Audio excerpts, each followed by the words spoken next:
trapped in your creepy van.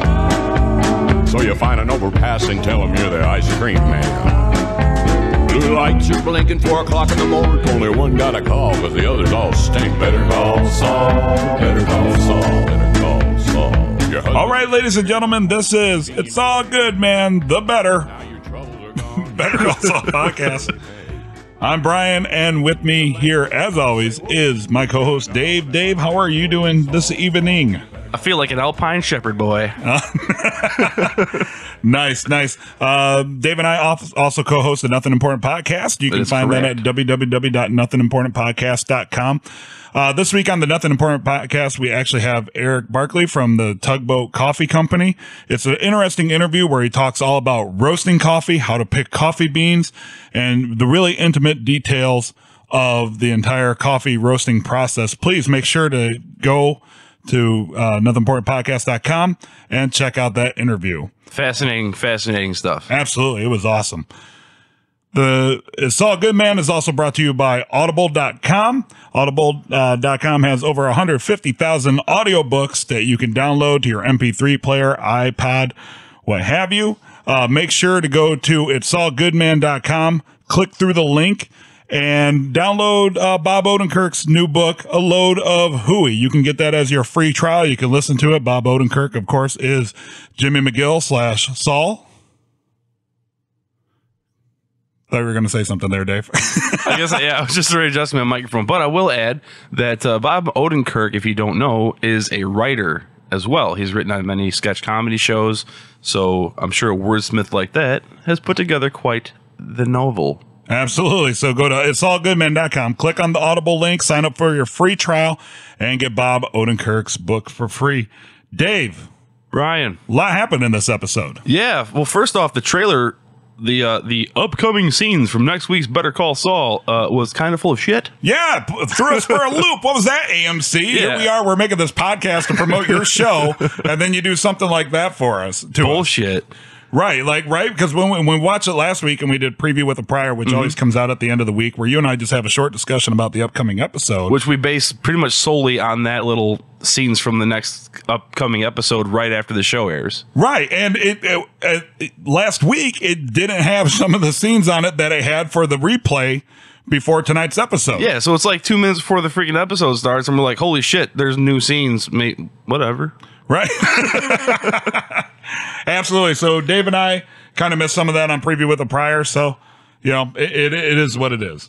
It is what it is. It is what it is. All right, Dave. So let's go ahead and start at the beginning of the episode.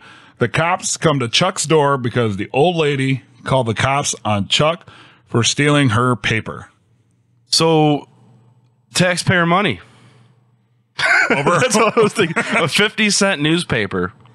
Not only did they acknowledge her call, but they also sent the police to settle the dispute over a 50-cent newspaper. Right. And, he even makes the comment, I left $5 for her. The newspaper costs 50 cents. Right. But I guess it's just completely a matter of principle. Like, you do not steal in New Mexico, which is bullshit because I've been a victim of theft. For those of you who don't know, that might be new to our podcast, Dave has told the story a couple times where his car was broken into and somebody stole an acoustic guitar. Smash and grabbed at a steakhouse right off of 40. And they didn't leave you $5, did they? No, they didn't leave me. No. They didn't. But that was Chuck's defense. He said, hey, I paid for it. I gave her the $5, but the police, brought up the point, like, did she give you consent to purchase the paper from her? Right. And there was no recourse from that. He went into a lengthy description of the law, which the police used as time to go check out the rest of the house, and it's just set off a whole series of events. Yeah, and a lot of good escalation there. I mean, Chuck has this whole allergic to like electricity, like electronic hypersensitivity, electromagnetic hypersensitivity. Right, and what could be the worst possible thing that happens to somebody that is quote unquote afflicted with that? Being tasered. He gets tasered. Such a great way to open the episode. What I liked about that is all I could think of was, man, Jimmy fucks over another person. Like he's like General Sherman, just going through, right, leaving a wake of destruction a mile wide, scorched earth. Right? He just keeps fucking people over. I guess it's the path to hell is paved with good intentions, because he's really not a bad dude. He's just trying to get something going, right? And yeah, just nothing works. poor slipping Jimmy. Nothing works. I did like how after we saw the new on the next episode of Better Call Saul, on the encore presentation before this episode, it showed the police trying to enter his door. And the whole time I'm sitting there thinking, what could give the police possible justification to bust the door down? And then the one police officer goes around back, looks through the window, and sees that he tore out the wire with all, and has all the fuel for the lanterns. And they think he was a tweaker. Yeah. And I kept thinking, throwback to Breaking Bad. Right, yeah, that's what I kept thinking. Like, oh man, like there's gonna be like some sort of Breaking Bad reference, and then it reminded me of Jesse Pinkman's house. Right, and then it never happened. Right. Actually, it's funny that you mentioned that. Travis, the listener who does the photos of locations used in the show, he actually brought up the point that when he lives in Albuquerque and he's a listener of our podcast. Make sure you check it out through our website. But he actually brought up a kind of an interesting point. The house that they film as Chuck's house is actually right across the street from the house that they use as Jesse Pinkman's house. Oh, really? Yeah. Oh, that's cool. Yeah. So if you want to see pictures of that, make sure to click the It's All Good Man on location link on the website. Whoever runs that neighborhood association is raking us some money. Right. Huh? Right. Putting them on the map. So they think that they see drugs. They bust down the door because Chuck is despondent. You know, he doesn't want them to come in. He's trying to explain to them, like, hey, you got to leave. Right. You got to leave everything with batteries. Yeah, he's telling them, like, yeah, don't bring anything to protect yourself in with you when you come to get me. Which is probably like the worst thing that a police officer ever wants to hear. And exactly. I love, as soon as he says, and no tasers. I can't, definitely not tasers. They just whip them out. Whip them out. He gets tased. And then I believe that was the opening, right? Mm-hmm. So then they open, and the opening credits, again, it was like the weird 1980s low production, and it was a billboard on a bus stop bench on the bench, yeah, for Better Call Saul. So then as the show returns, we finally get to see his new clientele. Right? Apparently the demographic that watches the news is kind of little old people and crazy people. Right. Well, it was a sensational story that he set up, so as people that I guess buys into the sensations. So the first client that he goes and visits is Big Ricky. Big Ricky. On his plantation or whatever he thinks he is, 1,100 acres. Right, like the real life version of Foghorn Leghorn. Now I say. I want to secede here, boy. And that guy couldn't have been more stereotypical. Oh, yeah. More stereotypical if he tried. He had all the... Oh, that guy's got a gun rack in the back of his truck. Well, he had all the Hummers out front. Yeah, the overcompensation vehicles and the safari animals stuffed all over the place. Absolutely. And I was kind of looking at it. I thought maybe there'd be something with the fact that, like, Ricky had a lion over his head and Chuck had an antelope over his head. Right, but... Did you notice that?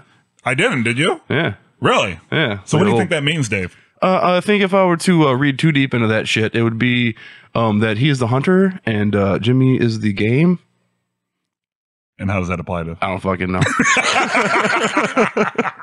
Because he turns out to be a loon and Jimmy just walks away. Yeah. Well, it looked like they were setting Jimmy up for his big payday. Yeah, no, they keep doing this. I love it. Because, like, no matter how ridiculous the idea was, like, I love that he said, he goes on his tangent about, being the oppressive government and being taxed and all that. And he lets out, well, what I want to do is basically become the Vatican City of the United States and succeed from the Union. And Jimmy's just there for the money. So he's like, yes. Yeah, let's do it. Yeah, I can do that. And then it was like setting him up for a giant payday. $1 million with $500,000 up front. Oh, my God. And then it was some big Ricky bucks. Yeah. It got me too. Like, I totally bought into it. When he brought up the tray of cash, I was like, this is it. Right. Because here's the beauty of this. Like, we all know how this ends up. And so obviously it seems really apparent that in Breaking Bad, Saul is on the down low, but I mean, he has to amass some sort of wealth from his deeds. Yeah. You know, so we were thinking, okay, so he took the bribe last week. Oh, this is going to be his first major payday. And then it just cuts to him escaping the ranch. Which I guess, you know, as long as they can keep doing that where we enjoy it, you know, teasing us. Right. Because you know it's coming and they keep teasing it. And it's been good so far. I haven't really been disappointed with playing with that whole the means to the end. No, not at all. So obviously, probably not going to take that case. Probably. Big Ricky turns out to be full of shit. And speaking of full of shit, we go to Roland Jaycox with Tony the Toilet Buddy. Tony the sexually suggestive toilet buddy, I guess you could say. the sex toilet. Which, okay, I want to make a comment about this. This is what I noticed about that scene. Okay, so Tony the Toilet Buddy is the creator has written all these suggestive things completely ignorant to what he's doing. Oh, it's so big. Which reminds me of Tobias Futgay from Arrested Development, who was played by David Cross, who used to have a show with Bob Odenkirk. So I'm wondering if this is he definitely wrote that. Bob Odenkirk had to have written that part. Right. And that's so it's just that whole little... It's just like some inside joke, like a little wink and a nod to David Cross. Yeah. Absolutely. So bravo. Yeah. And I love how long they drew that out too, because we were sitting here in the Dave cave. We're actually recording from Dave's house, so we were sitting here in the Dave cave, and the whole time I'm just like giggling like a little kid, like oh yeah, Chandler, drop it in there. It's so big. And I love that they had a confrontation when they were walking out of the house. Yeah. Arguing about it like, you're sick. Like, I hope it makes you a lot of money because Chandler's going to need it for therapy. That was great. So then, after leaving Roland Jaycox's toilet surprise experience, he swings by Mrs. Strauss's place, a nice, super old lady with one of the most long, awkward scenes I think we've come across so far. The chair buddy or whatever it's called coming down the stairs. That's very similar stylistic to things they would do in Breaking Bad also. They had these really long, awkward scenes where you're just waiting for something to happen. Waiting and waiting and waiting. And then she gets off the chair, slowly walks across the room. Walks up. When she gets the money out, she counts at $20 at a time, real slow. And that is his first official step into elder law. I like how excited he was to actually get $140. Right, yeah. Like, oh my God, I'm actually going to get cash in hand. This is it. Like, this is it. I'm getting paid. Like, this is my legitimate money. As a freelance audio engineer that's just starting out, I know the exact feeling. And then it just kind of skips from there. It doesn't really show too many more of his clients. We kind of find out later that he ends up doing a couple wills and a living trust as he's on a date with Kim. Mm-hmm. Yeah, he's painting her toenails. He was. Like a good guy friend does? Boyfriend? Whatever. Jimmy's friend zoned? I don't know. Because it's obvious that they have some sort of affection towards each other. Oh, yeah. I mean... Right? I mean, there's definitely something there, and they keep hinting at that, especially with, like, the phone sex thing. Remember, like, robot sex voice? So I'm hoping that sometime we get a flashback to their relationship to see how they please meet. when they're doing it. Oh yeah, she is kind of good looking. She's getting hotter as the show goes on to me for some reason. I think as a description, she seemed like she'd be a total bitch. Yeah, from like the character releases that they did, how she's like super aggressive and like goal oriented. Right, but she's not at all. But no, she's on kind of on his side. She's very sympathetic to Jimmy. Mm-hmm. And she's kind of like an insider voice. She's almost like a double agent at this point. Yeah, I was gonna say she's almost like I don't know, like a devil's advocate is not the right word, but maybe like a liaison or somebody that bridges the gap. Mm-hmm. She's the voice of reason, I guess, between the two sides. Right, and I like how which is kind of like Saul's character was at times in Breaking Bad. He was caught between, and even now Jimmy McGill is caught between opposing factions a lot of times, and that's talks his way out of it. So it was nice to see them have more moments together, though. Yeah, and they're getting more and more intimate. The moments that they have. Right, and then this keeps, like, obviously, because once again, we know how it ends up. Like, I keep trying to play it forward. Like, I keep trying to think if there was anything in Breaking Bad where Saul ever mentioned some sort of love interest or a woman that he loved who helped him out immensely. Right. But to my recollection, he doesn't. The closest thing that I could think of in Breaking Bad is when he propositions his secretary at his office, who wanted nothing to do with him. Who wanted nothing to do with it. So I'm pretty excited to see how that ends up over the course of the season and of the series. Mm-hmm. So then we move on to the fact, the next part where your prediction was confirmed. Mm-hmm. In my opinion, your prediction was confirmed. In my opinion, it was also. Fact that Chuck's ailment, you can now put air quotes around it officially, because it is completely psychosomatic.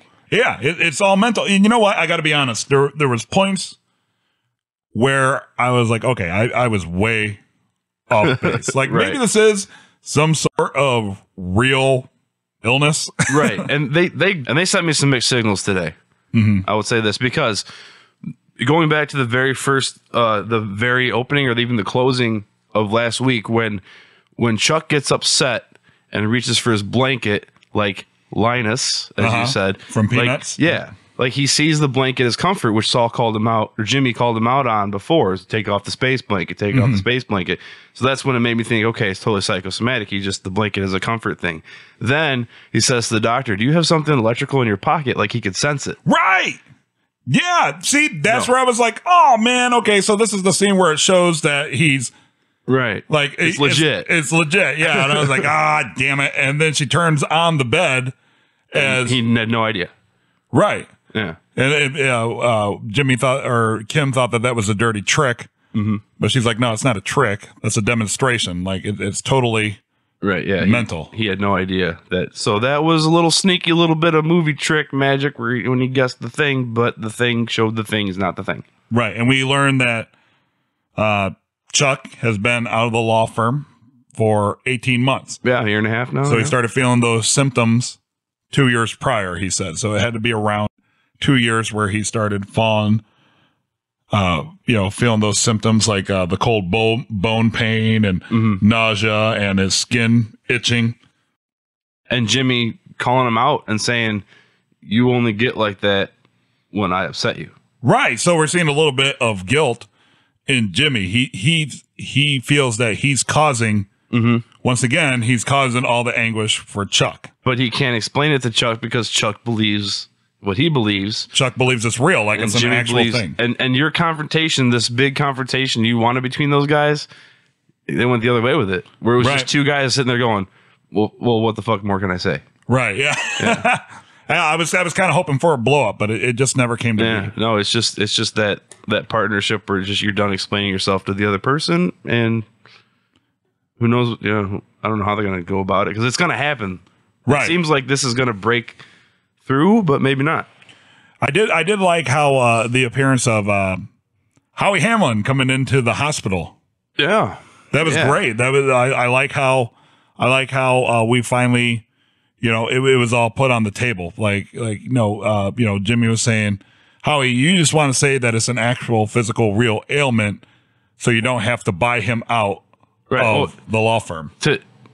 He's saying that you don't want to call him that. You don't want to say it's mental because that means Chuck's unable to take care of himself. That makes Jimmy power of attorney or his legal guardian. Then Jimmy gets to do what he wants to do, which is buy Chuck out of the law firm, which his golden goose would be missing. Right. As he said. So Jimmy states that he's taken Chuck home. And then he has the confrontation with Howie Hamlin. And he states, well, you know what? Now you've made up my mind. I'm committing him. Which, during the conversation, Jimmy mentions that he likes to go out and buy milk and bread. Yeah. For Chuck. So he did have milk. If you guys remember, last week, we got a review where a listener made fun of Dave and I because we didn't understand why he didn't have milk. And we made a joke about being lactose intolerant, but we always thought that he had milk. Yeah. Right? So basically, you were right. I don't fucking understand why there isn't any milk. Right. By the end of the confrontation, it appears as though Jimmy changes his mind. Right. He was going to have him committed. Well, he told everybody he was taking him home, and then his confrontation with Howie. Oh, changes his mind to having him committed. Right. Like, hey, You know what? You just made up my mind for me. Now I am going to have him committed. And Kim confronted him Like, do you really want to go down this road? And he's like, no, I'm just basically trying to make that asshole sweat. I'm bringing him home. So a little bit of redemption there. A little bit of lawyering going on there. Yeah. Call my bluff. Yeah. Yeah. But it was nice to see a little bit of redemption that, because Howie's main thing is he's accusing Jimmy of just wanting the money from the cash out. Right. And it made him, and his redemption was, well, it's not about the money. I'm trying to take care of my brother. Like, I'm just kind of like, putting the idea in that guy's head to make him nervous. However, I'm really taking him home. Right. And then he ends up taking him home. And he takes him home, and then they have their little confrontation that we were just discussing.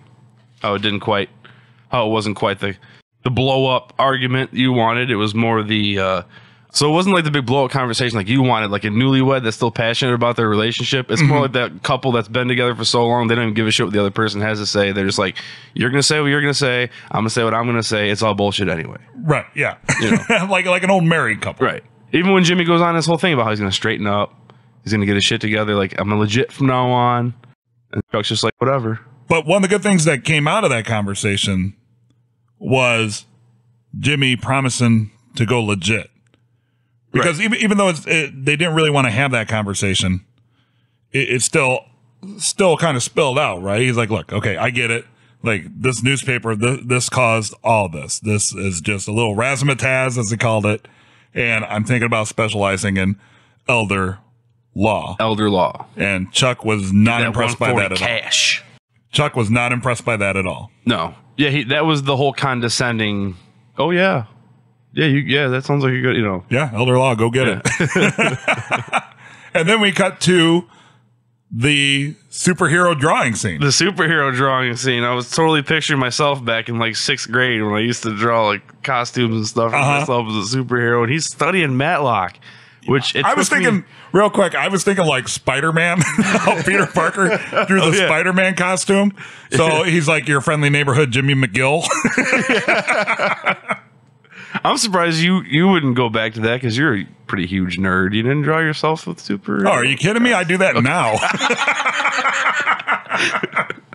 I just made Laundry Man the other day. My wife walks in the room. She's like, really, Brian? Another fucking superhero picture? Like, this one has a cape. Right. Like, she gets annoyed by the number of superpowers I have. She's like, do you really need laser eyes when you have X-ray vision? Have you not gotten to the point where every character just has all superpowers as a superpower? It's all part of my canon. It's eventually going to get there. I have like comic strips of myself. It's great. But he's podcaster, the lame superhero. His inspiration was he's sitting there watching Matlock. Right. And if you're going to go into elder law, what better? Exactly. That's pretty genius on the writer's part. I never would have thought of nothing like that. Right. Yeah. No. Like, what character can old people relate to? I mean, The Simpsons did it a million times, but yeah, Matlock. Yeah, fucking Matlock, right? Yeah. And then it shows the scene where they're carting the Jell-O through the old people's home, and on the bottom of the Jell-O, it's need a will? Call McGill. Yeah. Such another great slogan. Man, how many catchphrases is he going to go through? This has become another little fun part of the game. Is just like all these little catchphrases. Absolutely. So, and then he starts working the crowd. Yeah. Walks in looking just glad handing everybody. Hugging, like looking for the banker in the game of Monopoly.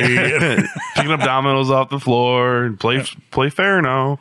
Which was a hilarious segue into his dealings with Mike. Because he kept calling Mike a geezer. Yeah. And he's all proud of himself for now finally being an elder law specialist. And he lets Mike know that, hey, you need a will, or, anybody who might need a will written up, I'm your guy. And he slips him a card.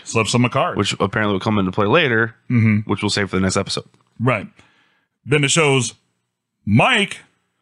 What hours does Mike work? Yeah, no. He works the hours that Jimmy's around. Right.